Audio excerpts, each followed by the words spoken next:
Meus irmãos, boa noite. Hoje, dia 14 de dezembro de 2022, estamos aqui uma quarta-feira, né? 8 horas da noite, fazendo o início do estudo das obras subsidiárias da doutrina espírita, iniciando com a série, a chamada série evangélica da benfeitora Amélia Rodrigues, psicografado pelo médium Divaldo Franco. Essa série de estudos, série de livros, né? Começará com Primícias do Reino, que é essa aqui, né? Primícias do Reino. Vamos disponibilizar o texto no vídeo para vocês a partir do primeiro capítulo. E todo esse estudo, né, é promovido pelo Grupo Espírita Francisco de Assis, né, no São Pedro da Aldeia, Rio de Janeiro. Tá? Então, gostaríamos de pedir ao nosso irmão Lenilson para fazer a prece inicial, depois a gente dá início aqui aos trabalhos. A leitura do Evangelho, a leitura do livro e depois os comentários. Então vamos aproveitar esses momentos que a vida nos concede para esse aprendizado e vamos agradecendo-te, Senhor, a possibilidade de unir esses corações em busca desse conhecimento, de sensibilizar, Senhor, a nossa alma, porque todas as vezes que vamos nos envolvendo com as coisas de Jesus, isso faz muito bem na nossa alma. E Amélia Rodrigues é uma dessas personagens que trazem para cada um de nós muitos desses momentos relacionados com Jesus. Então, que possamos abrir a nossa sensibilidade, o nosso coração, para abraçar, Senhor, esse aprendizado e que tudo isso possa nos fazer muito bem. Assim, querido amigo, em teu santo nome, na companhia desses amigos que estão aí a inspirar esse projeto, esse estudo, que possamos iniciar, então, esse aprendizado. Que assim seja. Gratidão, Lenilson. Muito bom. Gostaríamos de dar as boas-vindas aí a quem chegou agora, a Rosângela, Márcia. Boa noite. Estão me ouvindo? Estou te ouvindo. Rosângela, a Rosângela está entrando com o áudio. Rosângela, boa noite. Márcia. Boa noite. Boa noite a todos. Boa Consegui noite. entrar. No estudo, já vamos começar, já fizemos a prece, o Lenilson fez a nossa prece. Hoje a gente vai começar no primeiro capítulo do livro Primícias do Reino, né? Já fala de boas novas. Então, lembrando que Primícias do Reino é um livro ditado pela benfeitora Amélia Rodrigues, psicografado pelo médium Divaldo Franco. Em 1969 ele foi publicado.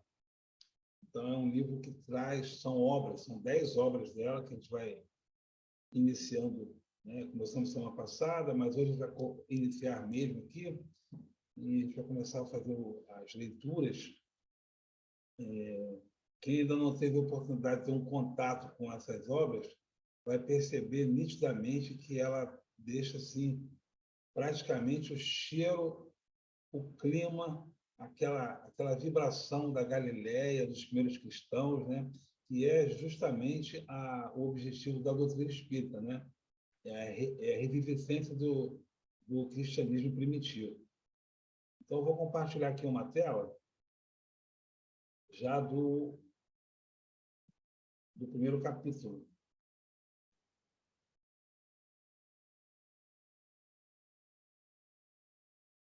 Todos vendo?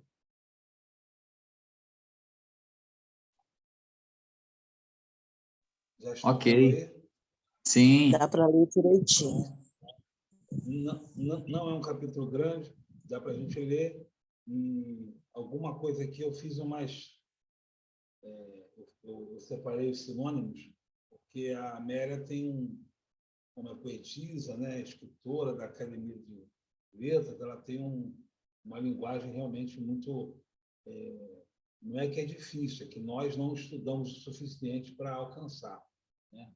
Está saindo desse local de achar que a Amélia, a Joana e o Emmanuel são leituras difíceis e nós temos que nos esforçar para entendermos melhor a nossa língua.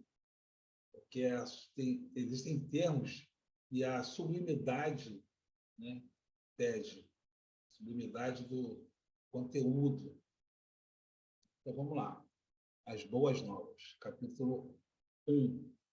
O mergulho de Jesus nos fluidos grosseiros do orbe terráqueo é a história da redenção da própria humanidade, que sai das furnas do eu para os altos píncaros da liberdade. Vivendo os reinados de Augusto e Tibério, cujas vidas assinalaram com vigor inusitado a história, o seu berço e o seu túmulo marcaram indelevelmente os tempos e construíram um sinal divisório da civilização, acontecimento predominante nos fastos da vida humana. Aceitando como berço o reduto, o mínimo de uma estrebaria, no momento significativo de um censo, elaborou desde o primeiro momento a profunda missão da humanidade para inaugurar um reinado diferente entre as criaturas, no justo momento em que a supremacia da força entronizava o gládio e a púrpura apertava o solo, alcatifando o piso por onde passavam os triunfadores. E não se afastou jamais da diretriz inicial assumida, a de servo de todos. Só um parênteses aqui ela já fala duas coisas.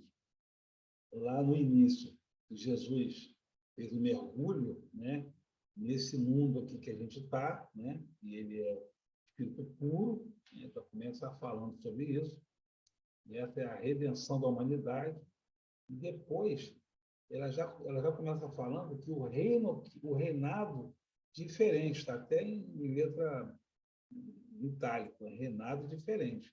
Então, o tempo todo do livro vai ser pontuado a seguinte coisa: as pessoas oprimidas pelo Império Romano estão buscando, esperando um Messias triunfador, um Messias que domine, que vingue, que lute, um general, um exército, um reino. E o tempo todo as pessoas se desiludem, né? se frustram, porque Jesus traz um reino de amor, de misericórdia. Então, o tempo todo vai ser essa, basicamente, a base, basicamente, o texto vai trazendo. Tá? Pessoas na expectativa de um reino e Jesus trazendo um outro reino. Então, aqui ela já fala. A diretriz é a de servo de todos. Então, Jesus não é aquele espírito que esperavam, né? o general, né? E sim do Salvador. É outra estrutura.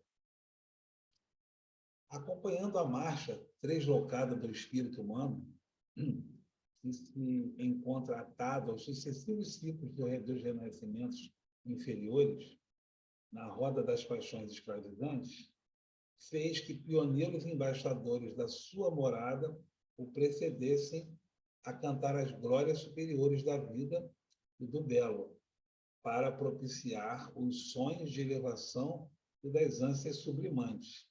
Então, aqui ela já coloca outra questão também espírita, né?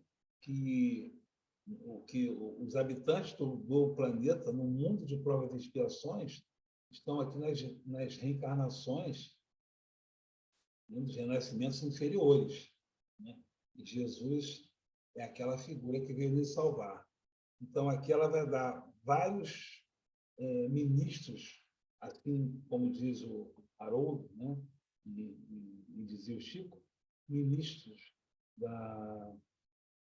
para ir já preparando a humanidade para a vinda do Cristo. Então, em vários pontos do globo, reencarnaram espíritos com códigos, com doutrinas, com filosofias e até com religiões, para que o Cristo pudesse chegar e já ter um trabalho já, digamos assim,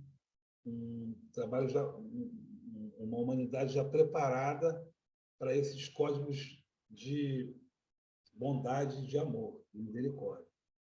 Então, antes dele, antes do Cristo, né? Hammurabi amplia os limites do seu país em guerras cruéis e inscreve em esteias de pedras um código que é o primeiro de que a humanidade tem notícia.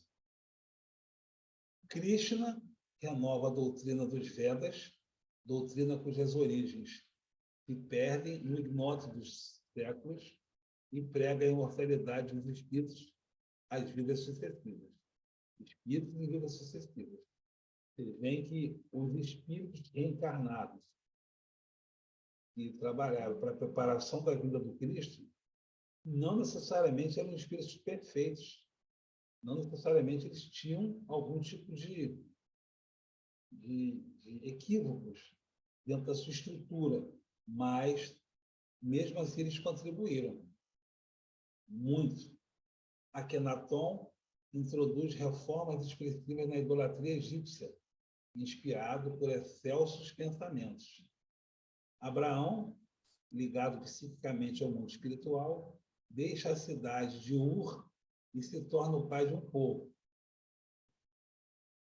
Moisés, em comunhão com os espíritos superiores, liberta os hebreus do cativeiro, recebe o decálogo, os 10 mandamentos, e traz ao mundo o conhecimento do Deus único.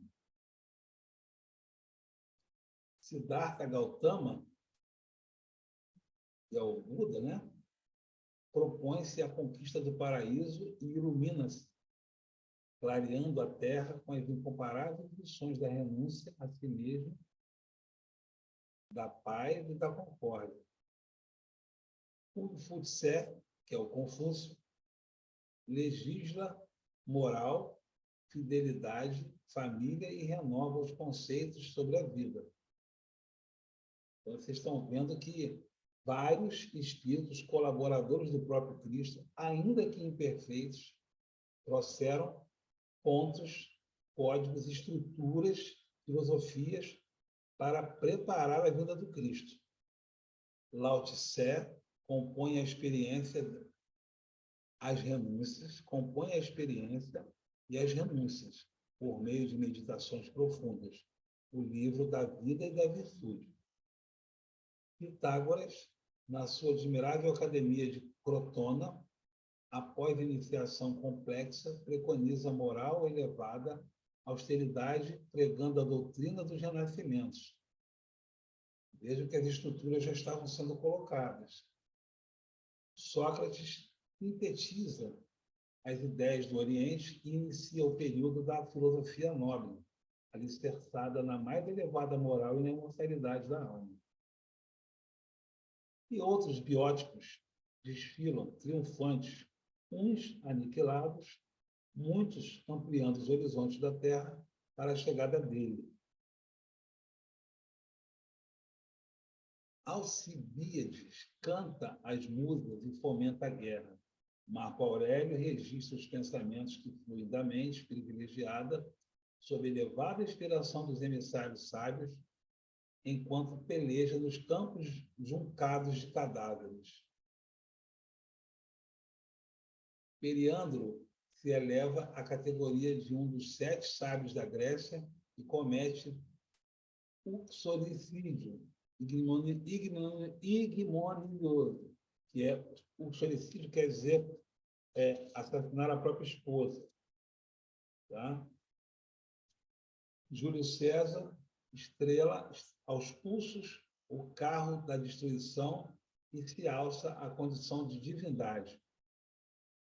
Alexandre Magno conquistou o mundo, sem conseguir, no entanto, intimidar os ginosofistas que habitavam as margens do Indo. Apaixonado por Homero, dizia encontrar na Ilíada inspiração ao amor e à guerra que lhe dava glórias. Logo passou aos 33 anos, sucumbiu, depois de ter vivido o correspondente a várias vidas. Os direitos dos povos pertenciam aos dominadores, e o homem não passava de animal de carga nas garras da força. Vejam aqui que esses líderes, esses dominadores, esses chefes, esses que trouxeram algum tipo de princípio para a humanidade, nortear a humanidade para a vinda do Cristo, ainda que tenham muitos vícios, muitos equívocos, a estrutura da humanidade, e ainda hoje se pensa assim, em algumas estruturas, é que os dominadores têm o direito a tudo, e o homem não passava de animal de carga nas garras da força. Então, quer dizer, o homem ele é um escravo desses dominadores, né? Tanto que a história é contada pelos dominadores, não pelos dominados. Depois dele, do Cristo, as hostes selvagens, em nome da hegemonia política de vândalos elevados ao poder, irrompem voluptuosas, quais labaredas humanas, crepitantes e carbonizadoras, e atrás de suas legiões ficam os destroços, as cinzas, as dores agudíssimas das cidades vencidas e enlutadas.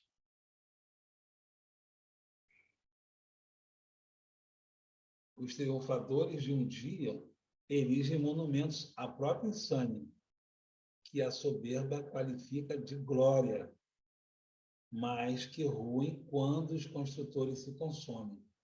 Então, o tempo todo, repito, a estrutura desses dominadores, desses triunfadores, que a gente citou, alguns que nós citamos aqui, a ideia do triunfador, do líder, do chefe, do imperador, do rei, é eliminar o inimigo e achar que ele está com a glória e fazer com que o povo seja escravo. O tempo todo é essa estrutura. Veja que como passou milhares de anos e ainda estamos numa estrutura que ainda muita gente pensa assim. Tudo passa, a esfinge devora tudo. Está fazendo aqui uma menção, né? A esfinge do Egito, né? Decifra-me ou devora-te, né? Tronos refulgentes, soles esplêndidos, cortes brilhantes ao sol, conquistas grandiosas, civilizações douradas e impiedosas, os tempos vencem. Ele chega silencioso, pulcro e fica. Ele é Jesus, tá? Reúne a malta dos aflitos e os agasalha ao próprio peito. Nada solicita, coisa alguma exige. Vejam a diferença da estrutura do Cristo. Libertador por excelência, canta o hino da verdadeira liberdade, ensinando a destruição dos elos da inferioridade que emana o homem às mais cruéis cadeias. Embosca-se na carne, mas é sol de incomparável luz, clareando fulcros de milênios. Quer dizer, como Jesus embosca-se na carne, né? Como diz Paulo, ele se fez homem, né? Ao suave balido de sua voz, de sua mansa voz, acordam as esperanças e se levantam os ideais esquecidos. Balido, fazendo uma referência, né, à ovelha, né, ao cordeiro, que ele é o cordeiro, né? Ao forte clamor do seu verbo, Erguem-se os dias e as horas do futuro vibram, aprofundando no cerne do mundo os alicerces da humanidade feliz do porvir. Admoesta e ajuda, verbera rigoroso e socorre. Aceita a oferenda do amor, mas não enclausura a verdade nas paredes do suborno.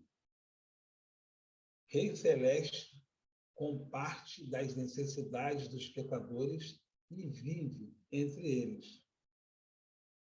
Permuta o contato dos anjos pela comunhão do populacho, da verdejante calma Cafarnaum, trocando os esplendores da Via Láctea pelas madrugadas rubras do Lago Piscoso. Piscoso é cheio de peixes, tá? Prefere os entardeceres ardentes de Jericó à epopeia célica dos astros em infinito meio-dia.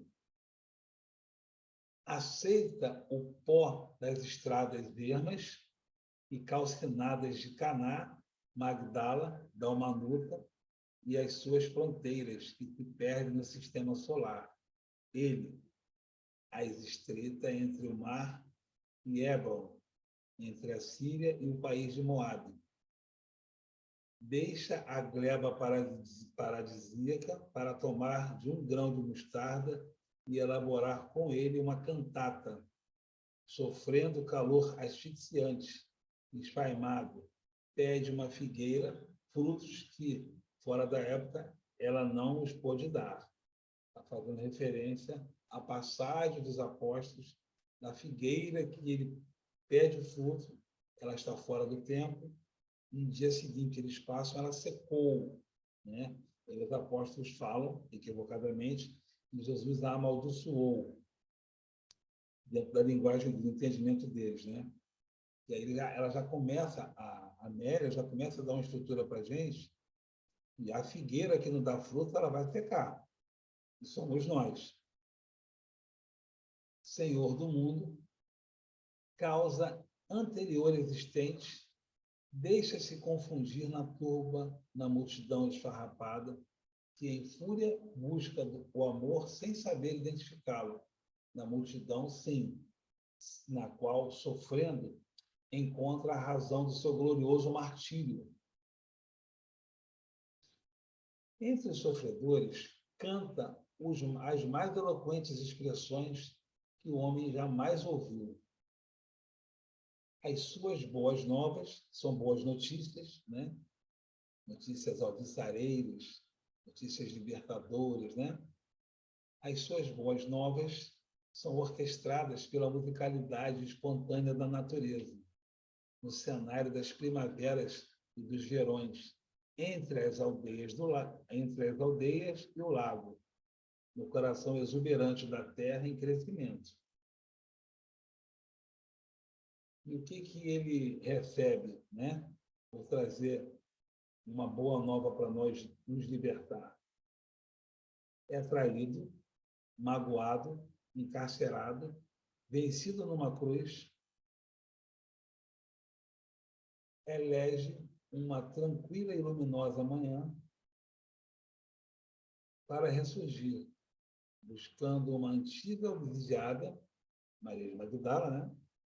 Para dizer-lhe que a vida não cessa e que o reino de Deus está dentro do coração, reafirmando insofismável ficar conosco até os dias, conosco todos os dias até o fim do mundo, retornando assim ao Pai, onde nos espera, vencidas as refregas libertadoras da ascese, que é da ascensão, né?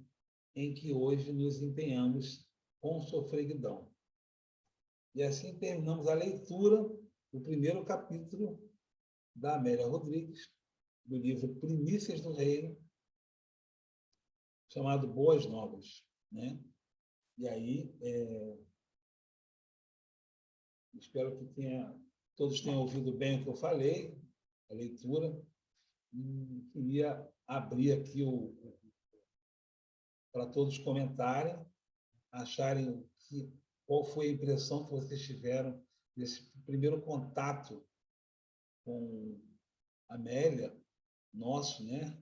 Primeiro contato do nosso estudo, ela já entrando nas estruturas do espírito, já trazendo uma realidade, trazendo um Cristo solar, um Cristo, um espírito puro, que ficou entre nós naquele período, entre nós no sentido de ser tocado, né?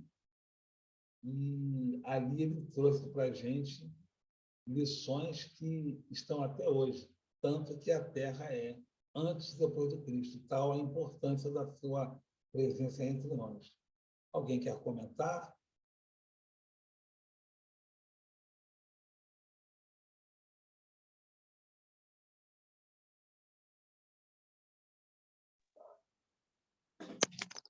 Olha, a primeira impressão que eu tive é assim, a missão do Cristo, ela foi assim grandiosa, mas observemos que ele precisou de muitos auxiliares, né? Quantas pessoas, né? Quantos irmãos não foram convidados para preparar, né, o ambiente antes da chegada dele, durante a chegada dele e depois da partida, né? Quer dizer, então é todo um planejamento assim muito bem elaborado, né? Para que a gente pudesse hoje, por exemplo, estar acessando essas informações. Eu acho assim muito interessante esses livros que a gente recebe mediunicamente, porque eles trazem assim nas entrelinhas muitos daquelas cenas, né, que a gente vê na Bíblia, mas são muito mais detalhados e também acredito assim com muito mais verdadeiro, vamos dizer assim, porque no fundo a pessoa que está relatando, ela na verdade assim, ela vivenciou muito desses momentos, o que faz com que a coisa assim ganhe assim uma força, né? Da realidade que a pessoa sentiu. Aí você pergunta assim, poxa, mas ela vai se lembrar daquele tempo, há 2000 anos atrás? Fica nos nossos arquivos, né? E aí a gente acaba podendo relatar essas vivências. Muito bom as suas colocações, porque existe no plano espiritual os arquivos acásicos. E esses arquivos, espíritos que têm uma capacidade de captar esses arquivos, de pegar esses arquivos e traduzir para a gente, eles vão lá e têm acesso. Por isso que é muito interessante que a Amélia Rodrigues tem umas visões de campo diferentes do Humberto de Campos, e elas estão falando do mesmo assunto. Eu acho isso muito interessante. Eu não acho isso contraditório, eu acho que isso enriquece o estudo, tá? Porque existem situações que eu fico na dúvida, porque a Amélia viu de um lado, o Humberto de Campos viu do outro, Ney Lúcio viu de outro, e outros espíritos viram de outros campos, e isso é a riqueza do estudo, isso que dá a estrutura toda. Você falou também de como parece que ela traz para a gente. Então, assim, muita gente queria ir lá, se tivesse uma máquina do tempo, eu queria ir lá ver Jesus na época dele. Né? Praticamente ela faz esse trabalho, eles fazem esse trabalho. Né? Mas o mais importante de tudo isso é que eles precisam de médiuns para poder receber essas informações o mais fidedignamente possível, com a maior pureza possível. Então, se a gente não se cuidar no sentido de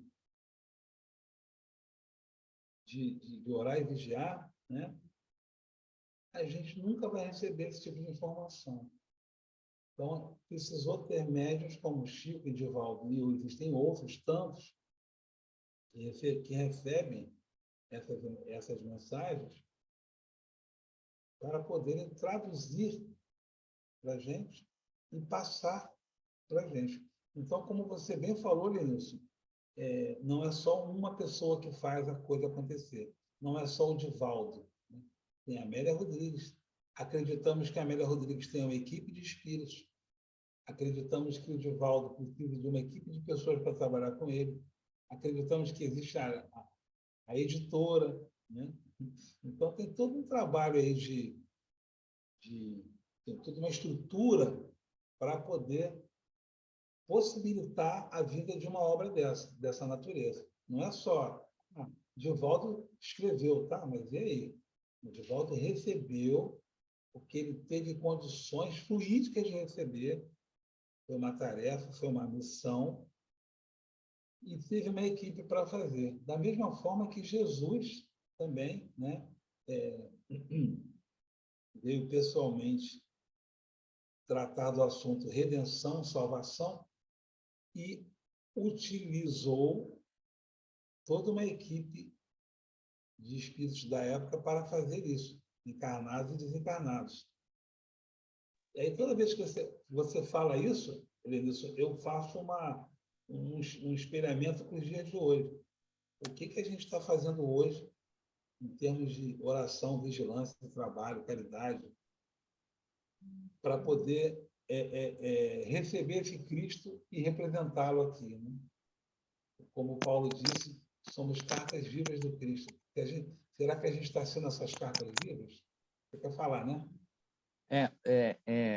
Eu estava vendo uns artigos sobre Maria de Magdala e como o Divaldo, em muitas das suas palestras, ele vai esmiuçando o assunto de Maria de Magdala. E aí o escritor dizia assim, ele sabe esses detalhes porque quem trabalhava com ele era a nossa irmã, né? Joana de Ângeles. E Joana de Ângeles, naquela época, era a de Cusa, né? Então, ela vivenciou assim, muitos momentos com Maria de Magdala, sabia onde morava, sabia das histórias. E aí, quando ele vai na palestra e vai fazer os comentários, enriquece, né? Os detalhes, os momentos, os motivos, porque muita coisa a gente só toma conhecimento dos motivos sabendo assim, né? De pessoas que conviveram naquela época e agora retornam para poder nos ajudar no entendimento.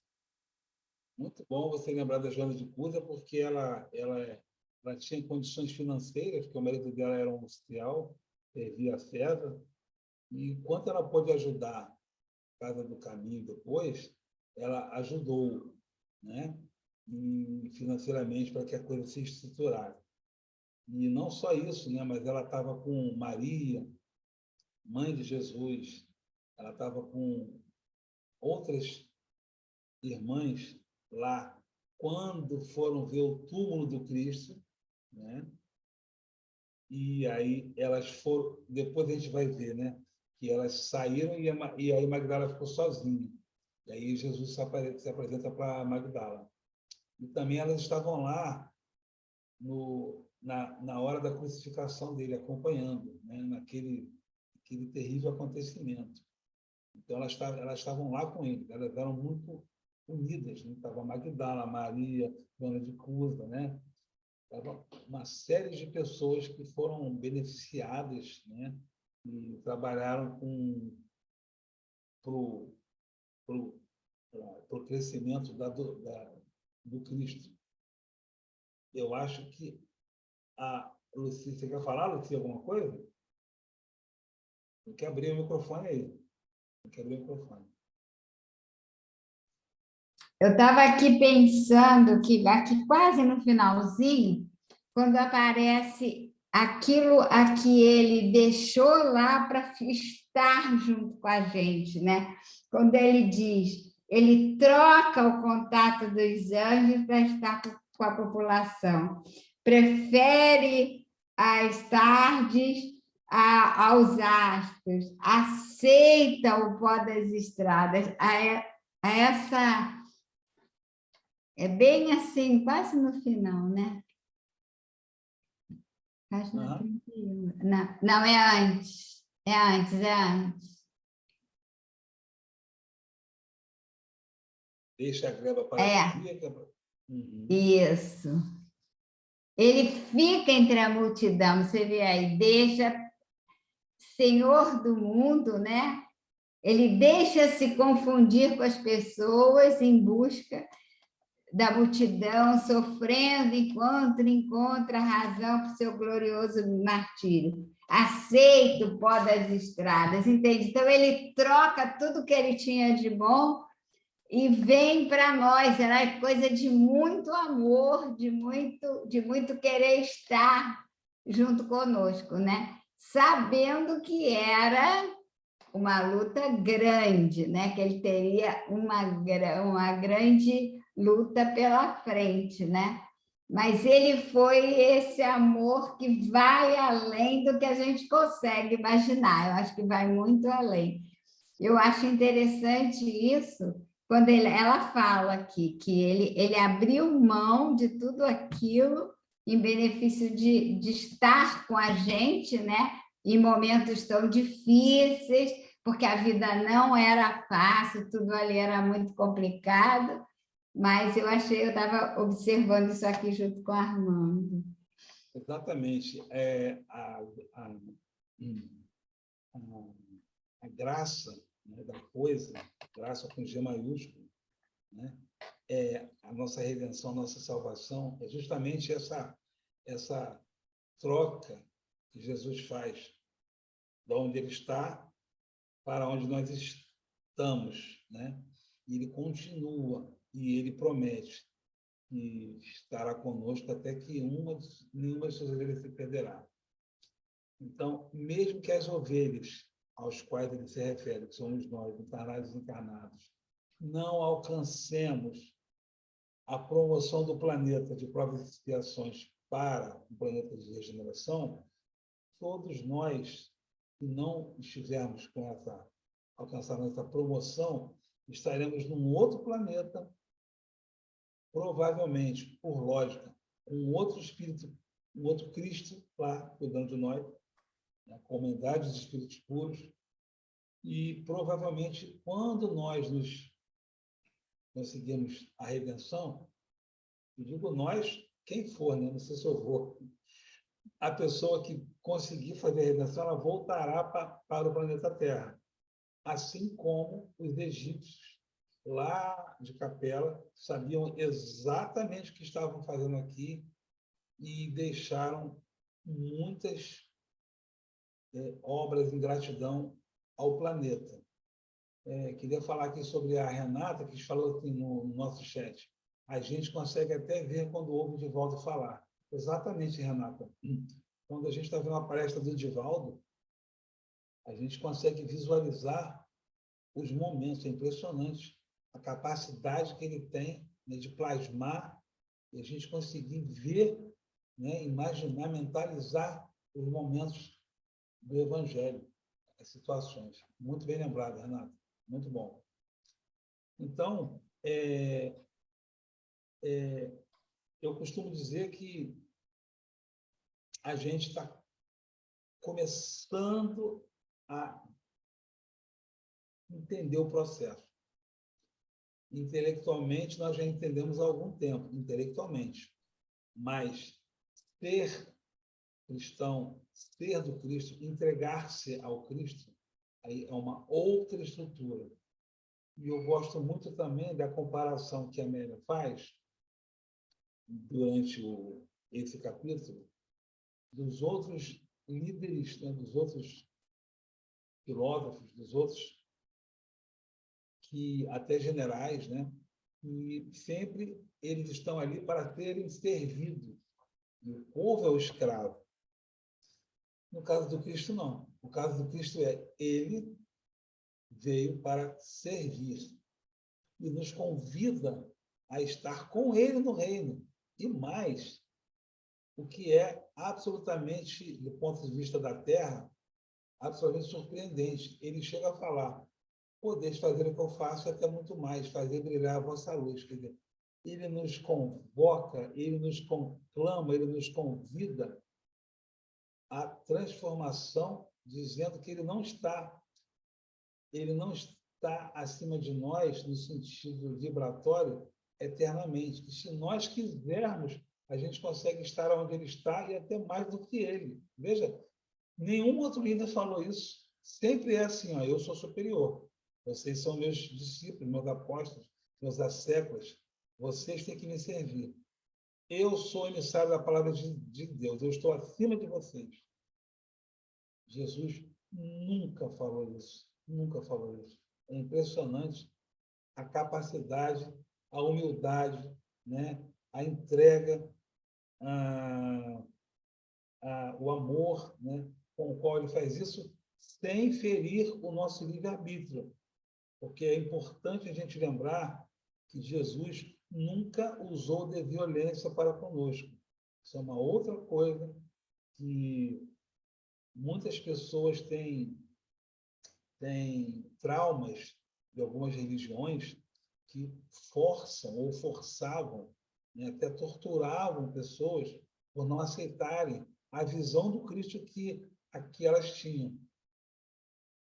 Ao contrário dessas religiões que estão em crescimento, estão amadurecendo, estão evoluindo, o Cristo nunca forçou, nunca obrigou, nunca violentou o nosso livre-arbítrio. Quando ele está diante de Pilatos, ironicamente, pergunta: você é rei dos judeus? Aí ele fala assim: tu dizes. Assim, você que está dizendo isso. Eu nunca falei que sou rei de nada. Se eu quisesse, daria uma ordem, os anjos me tirariam daqui. Então, ele sempre nos parece que ele teve a opção de, como se fosse isso possível, se fosse crível, nos parece que ele sempre teve a opção, por bondade do Pai e por ter livre-arbítrio, porque Jesus também tem livre-arbítrio, ele fala assim: eu não consigo mais, eu não dou conta disso aqui, eu vou parar. Eu vou pedir para outros companheiros continuarem, porque eu não aguento. Como se isso fosse possível. Né? Estou falando o absurdo do absurdo do absurdo. Eu estou querendo dizer que o Pai também não violenta o Cristo. Né? E quando Jesus fala para o Cristo lá, Pai, por que me abandonaste? Isso é importante a gente falar, porque essas leituras do Evangelho, né, sustentadas pelo doutrina espírita, nos trazem esse entendimento. Quando Jesus fala, Pai, por que me abandonaste? Ele não está reclamando com Deus o fato dele estar sendo abandonado. O Pai nunca abandona nem Jesus, nem o pior dos seres humanos em termos de vício. Mas ele estava ali fazendo a oração do justo. A oração do justo é uma oração de alguém que foi condenado injustamente. Então, a oração, a poesia, né, como se fosse isso, ela passa também por esse momento. Pai, por que me abandonaste? É como se a pessoa, sendo culpada, condenada e torturada e condenada à morte, falasse assim: poxa, mas eu não sou, eu não tenho culpa disso. E também nós vamos ver mais na frente, e a gente consegue ver isso lá no capítulo em que o senador Públio Lentulus, nosso Emmanuel, está ali decidindo sobre os caminhos, sobre o destino do Cristo. Eles sabem, eles entendem que aquela pessoa, que é o Cristo, não tem culpa de nada. Né? Érica, boa noite. A pessoa que está ali, né, não tem culpa de nada. Então, eles sabem disso, que Jesus não tinha essa culpa, né? Eles viam nele um homem puro, né? Mas por questões, pelas circunstâncias do momento, eles tiveram que fazer todo aquele processo do Calvário e da crucificação, né? Tiveram que fazer dentro da fraqueza humana, né? Que não tinham que fazer, mas eles fizeram, né? Então, a Amélia, ela traz para nós essa estrutura, esse entendimento, né? Do Cristo solar, do Cristo universal, né? Desse ser puro, para que nós possamos compreender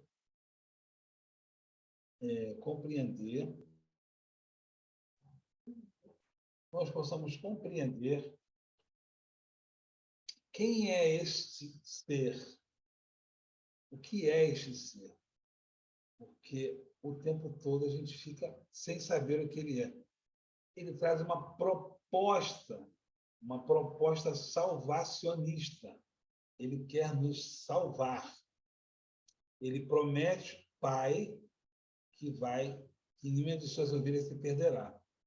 Então, são bilhões de espíritos ao qual ele tem a responsabilidade de conduzir para a salvação sem ferir o livre-arbítrio, sem violentar, né? Dando oportunidades. Pelo contrário, quando Jesus, a espiritualidade, a providência divina, os mentores, são obrigados a tomar alguma ação do tipo: vamos interromper a encarnação de tal pessoa, porque ela está se comprometendo, para que ela não se complique ainda mais perante a lei divina. Então, quando acontece algo no que a gente entende que é expiação, não é porque o Pai, ou Jesus, ou os espíritos superiores querem nos punir ou nos castigar, ou nos violentar. Não. É porque vamos parar, vamos dar um tempo, aí a pessoa fica doente, ela tem algum tipo de perda, né? Porque são cuidados muito necessários para que o espírito, ora, que está se comprometendo com o mal, não piore a sua situação. Por isso que é como se ele fosse uma plantinha que está sendo cuidada, e vamos fazer uma poda nessa planta, vamos podar, para que ela possa crescer melhor. Então, as obras da Amélia trazem essa informação, trazem essa estrutura, né? E que o pai é sempre misericordioso e ele não age de violência para com seus filhos, né? E nós, nessa visão distorcida de salvação, muitas vezes queremos violentar o outro, forçar o outro, né, a ser como nós somos, a ver a vida do nosso prisma, da nossa maneira. Então, toda essa preocupação, toda essa estrutura, esse amor, essa misericórdia, e nós vivemos assim. É assim que o mundo funciona. A doutrina espírita nos revelou que é assim que o mundo funciona. A gente já entendeu intelectualmente que é assim que o mundo funciona. Falta a gente ser as cartas vivas do Cristo, como diz o Paulo. Falta a gente ser o amor, ter perdão, ser, e não somente ter ou possivelmente imaginar como seria ser, né? A gente está sendo. Todos os espíritos que a gente tem conhecimento, né? E aí existem alguns assim que a gente sempre fala, Madre Teresa, Chico Xavier, Gandhi, todos eles foram amor, foram encarnados, ainda são, devem estar mais. Então, a nossa visão é sobre o amor que eles são, é a proposta a qual eles se dedicaram, né? E nos, de certa maneira, trouxeram para nós um exemplo sustentados pelo Cristo, porque o nosso exemplo é o Cristo, para o que podemos fazer e o como podemos ser, né? Independentemente de qual filosofia, doutrina ou religião nós aceitamos para nos conduzir, para fazermos o chamado revigário. Alguém quer fazer algum comentário?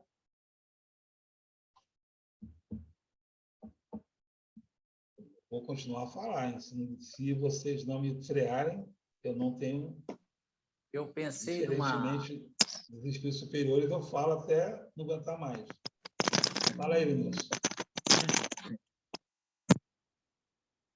Seguinte, Jesus veio acompanhado de muitos irmãos, né? Aí eu pensei também na relação que a gente tem com a vida. A nossa preparação também, né, não é grandiosa como a do Cristo, mas cada um de nós veio com suas tarefas, né, as coisas que a gente precisava amadurecer, e naturalmente eu começo a imaginar as pessoas que estão ao nosso lado para nos ajudar nessa caminhada, porque nem sempre é fácil você caminhar sozinho. Acredito até que seja bem difícil. Então, quando a gente começa a olhar das pessoas que convivem conosco, primeiro dentro de nossa casa, né? Aquelas que estão sempre vibrando conosco, nos ajudando, tendo paciência conosco. Aí, depois da casa, você vai lá para o trabalho, né? O outro grupo familiar da profissão que você escolheu. Quantos não estão lá para te ajudar, né? Isso, no aprendizado, na motivação que é necessária todos os dias, e isso só vai ampliando. Então, a sensação que eu tenho, assim, essa certeza, que a gente nunca está sozinho. Nenhum espírito que encarna está nas suas atividades, na sua tarefa, na sua missão, né, escolhida, sozinho. A gente está sempre muito bem acompanhado. E olha que dos dois lados da vida, né? Tem os encarnados e tem também a turma do lado de lá que está sempre nos inspirando, nos empurrando. Não desiste, não. Segue em frente. Você consegue, você é capaz. Vão incutindo essas ideias e a gente precisa muito disso, né? Dessa atenção. Se sente, às vezes, assim, a gente aprende que a gente deve amar sem esperar que o outro nos ame. Mas nós não estamos nessa posição, não é? De achar que a gente já é capaz de amar tudo sem sentir o afeto das pessoas para conosco. Essa troca é muito importante para que a gente possa, né, prosseguir. Então, imagine Jesus, né? Não precisava dessa turma toda, mas olha, quantos vieram para ajudar, para abençoar, né? E, Lenilson, agora você me emocionou aqui, porque eu fiz uma lembrança assim, das pessoas que passaram e passam pela minha vida para ajudar a nossa redenção, né? E realmente não são poucas as pessoas, até mesmo pessoas que a gente não conhece, e até mesmo aquelas pessoas que nos contrariam, né? Que até mesmo as pessoas que a gente discorda, né? Do jeito, da forma, mas elas trazem ali uma situação para nos ajudar.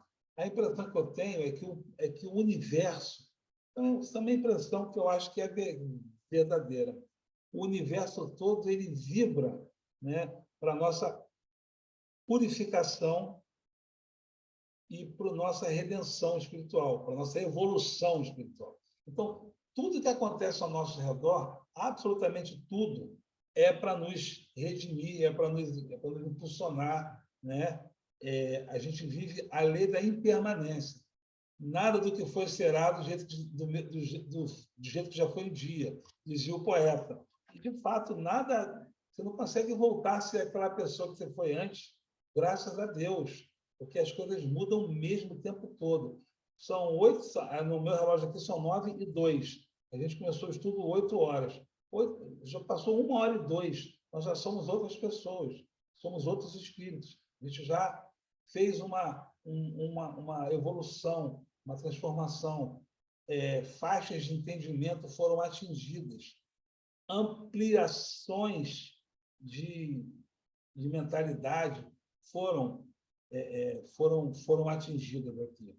Tanto nossa, quanto que estão nos acompanhando no estudo Desencarnados. E tantos outros que vão ver o estudo depois no YouTube. Então, é realmente uma bênção estar aqui refletindo sobre isso, e eu não posso deixar de falar do que eu e a Érica estamos conversando bastante essa semana. Ela fez uma palestra em função disso, da ilusão. Ilusão, né? Ela fez uma palestra da ilusão falando sobre Judas, né? Foi a ilusão do discípulo, o discípulo que iludiu, né? Porque o Judas, vamos ver mais à frente, nas obras da Amélia, que o Judas amou o Cristo intensamente. Ele sim é um dos 12. Jesus não escolheu ele por acaso. Jesus não se enganou em escolher ele. Não foi um erro do Cristo, não foi. Esquece isso. E como ele foi importante, porque esse conflito dele de achar que o Cristo deveria ser aquele general, aquele poderoso, aquele rei com o cetro, aí sim, não o que ridicularizaram o Cristo com a cana, mas o cetro de ouro, de poder, de vingar, de revidar Roma. Porque Moisés, quando libertou o povo hebreu lá no Egito, Moisés também não usou de força contra os egípcios. Ele foi tomado de uma mediunidade que eles tinham, e ali foram usadas forças espirituais para propiciarem a saída deles do Egito. Moisés não montou um grupo de rebeldes para vamos matar os egípcios que estão nos escravizando. Não, não fez isso. A espiritualidade trabalhou no sentido de que o povo fosse libertado, com a ideia do Deus único, né? Tudo que a gente já sabe. Jesus, o tempo todo, repito, o tempo todo vai ser pontuado nas obras da Amélia que as pessoas querem um Cristo vingador, um Cristo que tenha o exército para revidar, brigar, dominar quem não pense como ele. Um Deus dos exércitos, o Deus das cruzadas, né? O Deus lá da noite de São Bartolomeu, né? Dos cristãos contra os protestantes. Os cristãos, dos católicos contra os protestantes, todos eram cristãos, aos quais, nessa noite de São Bartolomeu, foram queimados protestantes. E o sebo do corpo desses protestantes foram transformados em velas. Isso está na história, tá? Isso eu estou falando, não. Em velas, para que, na ideia distorcida daqueles católicos daquela época. Então, possivelmente nós, falasse assim, agora eles estão aprendendo, estão se redimindo. Como se isso, essa violência a qual Jesus nunca promoveu, nunca sugeriu, ela fosse feita. Então, o tempo todo, nós temos que nos desiludir, nós temos que nos desmontar, nós temos que destruir e desmontar os edifícios que nós criamos de ilusão, né? Desconstruir para construirmos um mundo onde Jesus tem a moradia, tem a presença, tem a vida ali nos amparando, né? Um mundo ao qual nós, já redimidos, possamos ser colaboradores, aí sim, não com violência, mas com amor, do Cristo, para poder ajudar aos outros. Como Paulo, que quem leu Paulo Estevão, lembra que ele falava dos filhos do Calvário. Quem são os filhos do Calvário? Ele com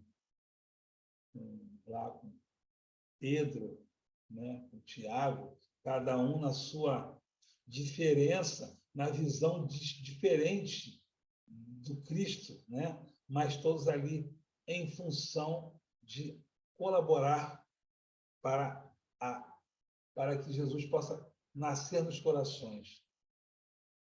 Então, é para que nós possamos fazer a nossa redenção, não para que a gente fale assim, não, eu vou provar para o Lenilson que ele está errado e que eu estou certo e eu vou provar. O que isso vai adiantar? Eu vou chegar para o Lenilson, eu vou discutir com ele e vou falar assim, viu? Na nossa disputa aqui intelectual, eu ganhei, você perdeu. Tá, isso é alguma coisa? Jesus já fez isso alguma vez? Ele já fez essa proposta, dessa discussão religiosa, filosófica, científica, para que eu possa sair com razão e humilhar o meu irmão? Pelo contrário, Jesus silenciava.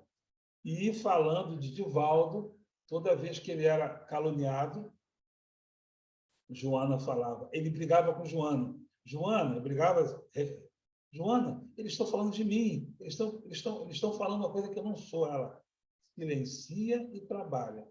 O trabalho vai mostrar ao qual você, o trabalho que você tem, o trabalho vai mostrar que você veio. Não adianta discutir, não adianta brigar.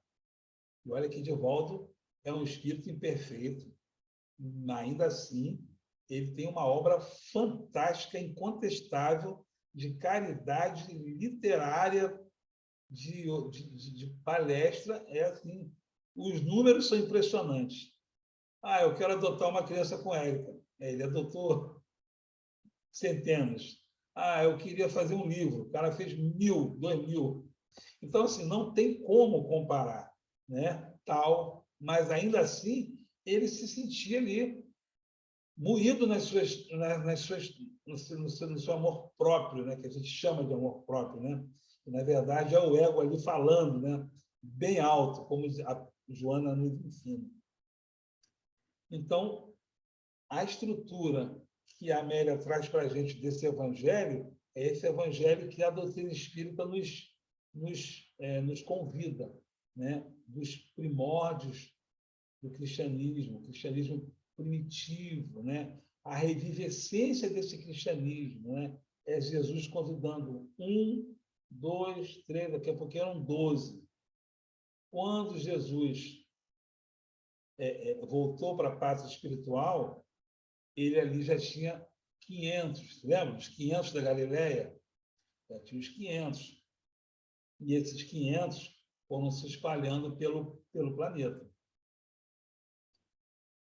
Então, o nosso desafio, acredito eu, em lidar com o Cristo, não é que ele vai nos convencer que a doutrina ao qual nós estamos vinculados está correta e a gente está errado.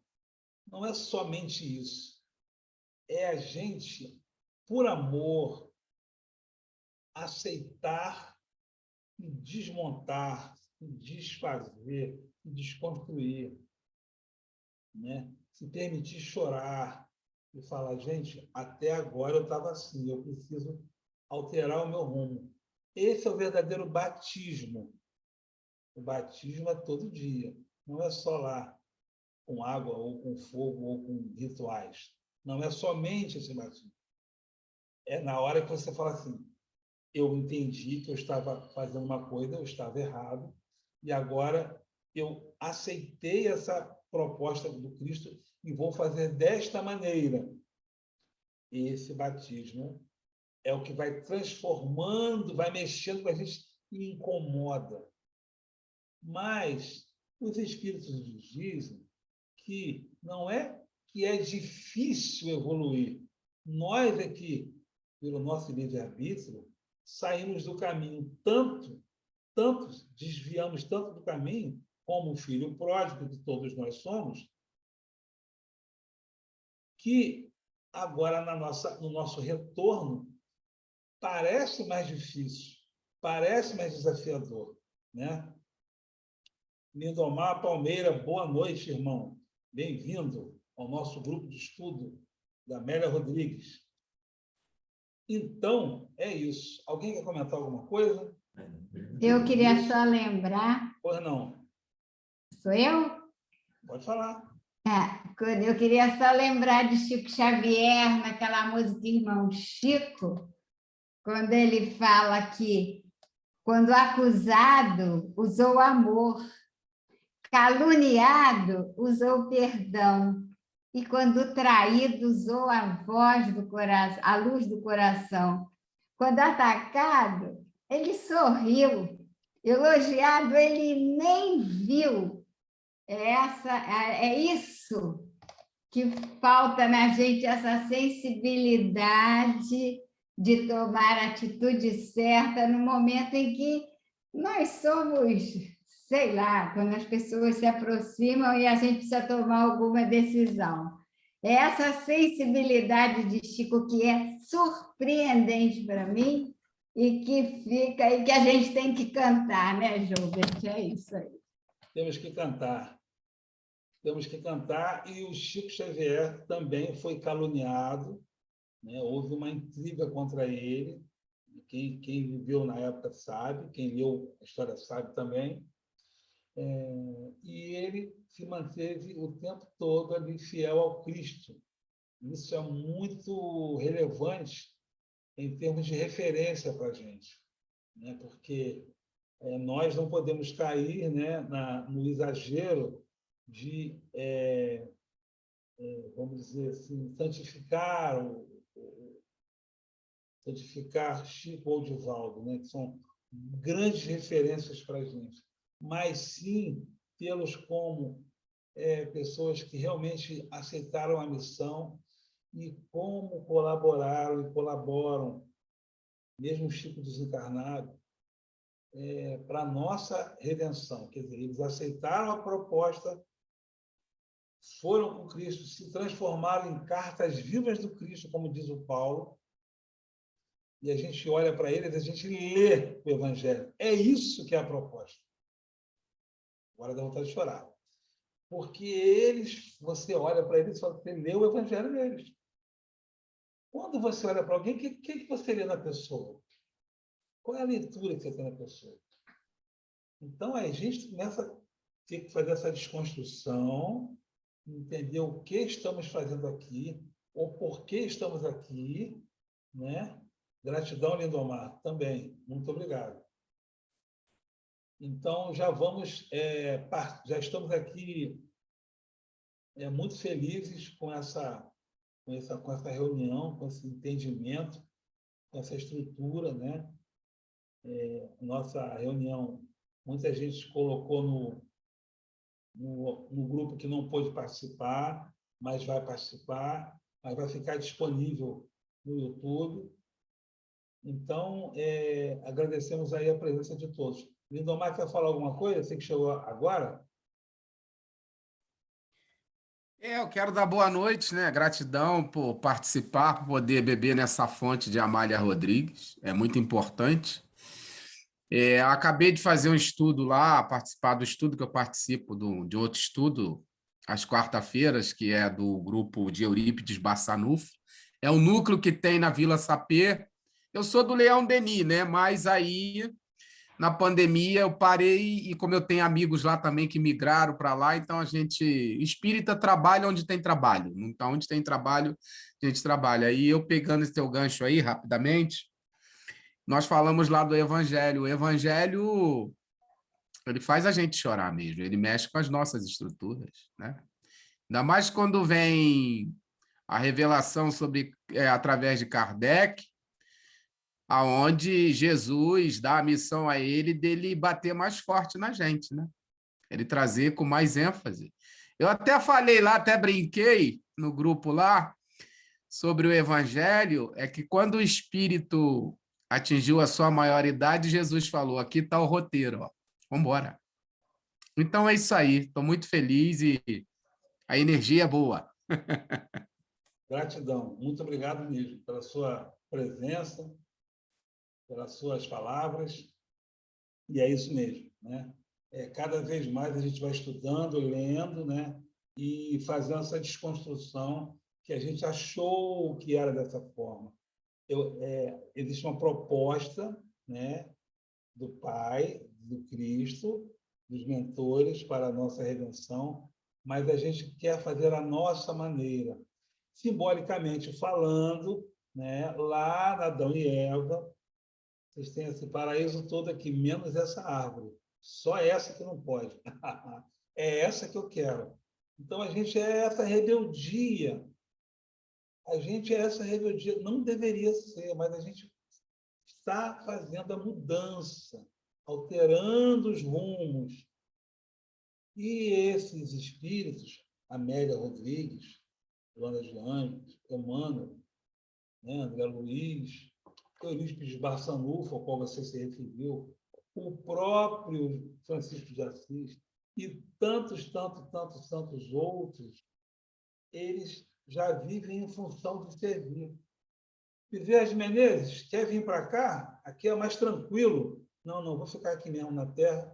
Enquanto uma alma estiver sofrendo, chorando, eu vou ficar aqui. Gratidão com Jesus.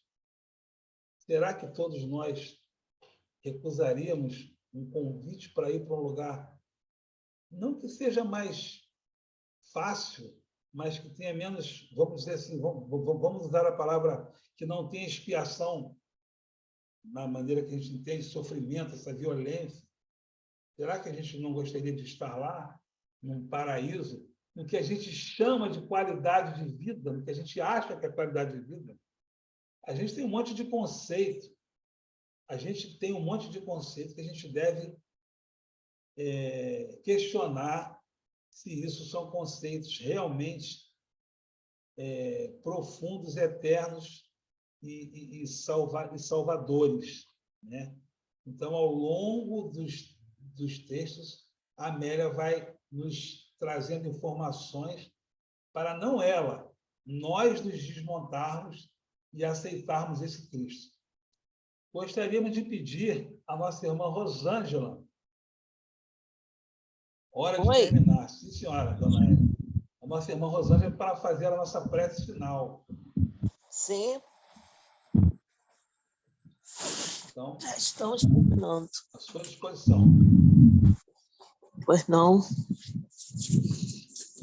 Vamos lá, né? Então, vamos pensar em Jesus, né? Ficar com o pensamento, né, conectado com a espiritualidade maior também.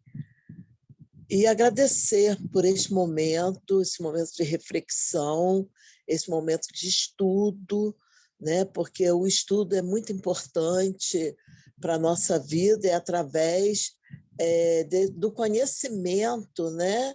Que nós vamos conseguir crescer, conseguir evoluir e entender bem os ensinamentos, né? Entender bem esse amor que Jesus veio trazer para nós, né? Que veio nos ensinar a amar, né? Então, que a gente consiga mesmo praticar esse amor, né? Através da nossa conduta, a nossa maneira, né? De tratar as pessoas. Então, Senhor, que a gente sempre possa, nos momentos mais difíceis, a gente lembrar desse grande, imenso amor que o Senhor veio trazer para nós, né? Veio nos ensinar. Né? A gente faça dê esse exemplo no trato com os irmãos, principalmente aqueles que são mais difíceis de convivência, né?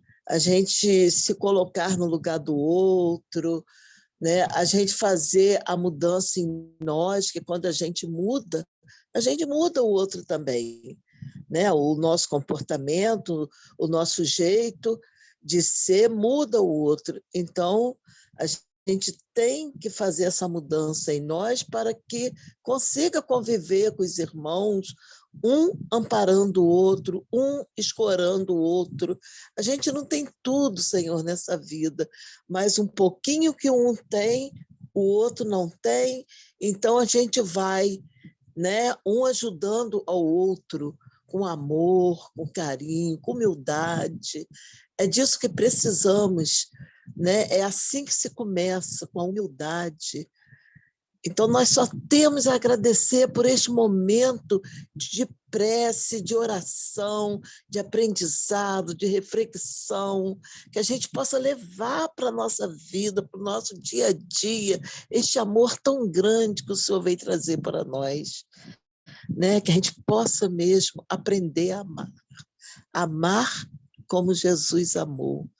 Muito obrigado, Senhor, que a gente tenha uma noite de paz, uma noite harmoniosa, que o nosso espírito possa estar em um bom lugar, em uma colônia espiritual, a trabalho, ajudando, aprendendo, orando, né? No momento do sono, que o nosso espírito vai, né? Sai do corpo, da nossa matéria, que ele possa ser bem encaminhado pelo nosso mentor espiritual, que ele possa estar em missão de ajuda, de trabalho.